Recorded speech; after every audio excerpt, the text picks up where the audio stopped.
এই যে দেখতে পাচ্ছেন, এগুলো হলো টাটকা অ্যাভোকাডো ফল। আজ দেখাবো এই পাহাড়ি ফল দিয়ে কিভাবে আমরা বানাই শতভাগ বিশুদ্ধ ত্বকযত্নের প্রাকৃতিক সাবান। কিভাবে বানাই সেটা দেখতে চ্যানেলটা সাবস্ক্রাইব করে পাশে থাকুন। প্রথমে অ্যাভোকাডোগুলো কেটে এর বীজ আলাদা করা হয়। তারপর আলতো করে বের করে নেওয়া হয় ভেতরের নরম মাখনের মতো শাঁস। এই শাঁস পাথরের হামানে পিষে পিষে তৈরি করা হয় একটা মিহি ঘন পেস্ট, যাতে ভেতরের প্রাকৃতিক তেল ধীরে ধীরে বের হয়ে আসতে পারে। এরপর এই পেস্ট হালকা তাপে রেখে দেওয়া হয় সারা রাত, যাতে তেলটা ওপরে ভেসে ওঠে। অন্যদিকে ঝুনো নারকেল ভেঙে এর জল আর শক্ত খোসা আলাদা করে নেওয়া হয় নরম সাদা শাঁস। এই শাঁস কুচি করে কেটে ভালোভাবে বেটে নেওয়া হয়।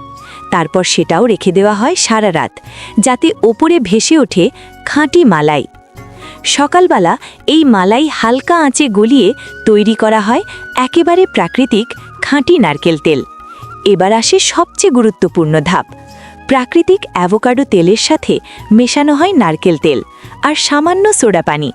তারপর ধীরে ধীরে সব কিছু মেশানো হয়, যতক্ষণ না এটা হয়ে ওঠে একটা ঘন মসৃণ মিশ্রণ। ঘন হয়ে গেলে এটা ছাঁচে ঢেলে অপেক্ষা করা হয় পুরো 7 দিন।